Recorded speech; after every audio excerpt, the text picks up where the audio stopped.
Hello viewers, आज हम IPC की लेक्चर सीरीज स्टार्ट करेंगे। जो आईपीसी का चैप्टर 1 है, आज उससे रिलेटेड सेक्शन हम स्टार्ट कर रहे हैं। जो इसका सेक्शन 1 है वो बात करता है title and extent of operation of the court. This act shall be called the Indian penal code और shall extend the whole of India. Means जो आईपीसी है वो कंप्लीट इंडिया पे एक्सटेंड करता है। पहले तो ये जम्मू कश्मीर पर नहीं अप्लाई होता था, बट 2019 से जम्मू कश्मीर पर भी एप्लीकेबल होता है।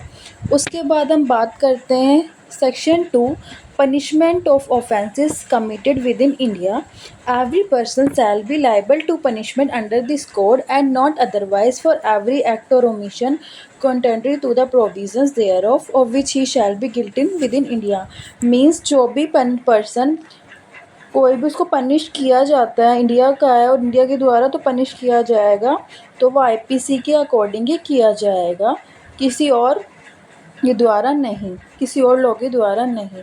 सेक्शन 2 बस इतनी बात करता है। उसके बाद हम बात करते हैं सेक्शन 3 की, punishment for offences committed beyond but which by law may be tried with in India any person liable by any Indian law. अगर कोई भी पर्सन लाइबल है इंडियन लॉ के द्वारा to be tried for any offence committed behind India, और अगर वो India के बाहर जाके भी कोई भी ऑफेंस करता है और according to the provision of this code for any act committed behind India, और उसने एक्ट जो किया है तो इंडिया के बाहर जाके किया है, in the such manner as if such act has been committed with in India, तो ऐसा माना जाएगा कि उसने ये एक्ट इंडिया में रहकर ही किया है। उसके बाद हम बात करते हैं section 4, extension of code to extraterritorial offenses। The provisions of this code apply also to any offense committed by any citizen of India in any place without any beyond India।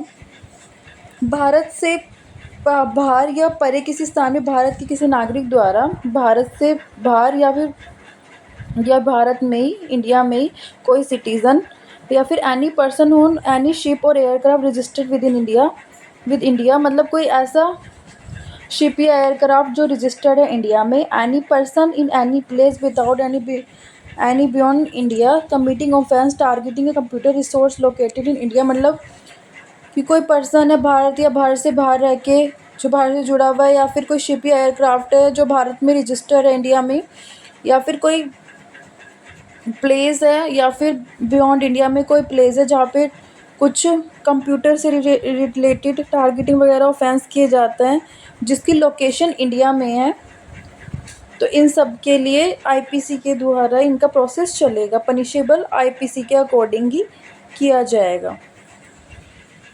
उसके बाद हम बात करते हैं section 5, certain laws does not to be affected by this act। Nothing in this act shall affect the provision of any act for punishing any administration officer, soldiers, sailors or airmen in the service of the government of the India or the provision of any special or local law। Means certain law है कुछ, इसके बारे में section 5 ये बात करता है कि जो आईपीसी है वो हमारे स्पेशल लॉ पे, और ये जो हमारे एयरफोर्स एक्ट है, नेवी एक्ट वगैरह हैं, सोल्जर एक्ट टाइप है, उन पे एप्लीकेबल नहीं होती है।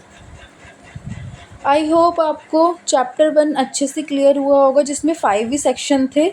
आगे की सीरीज़ के लिए बने रहिए। Thank you.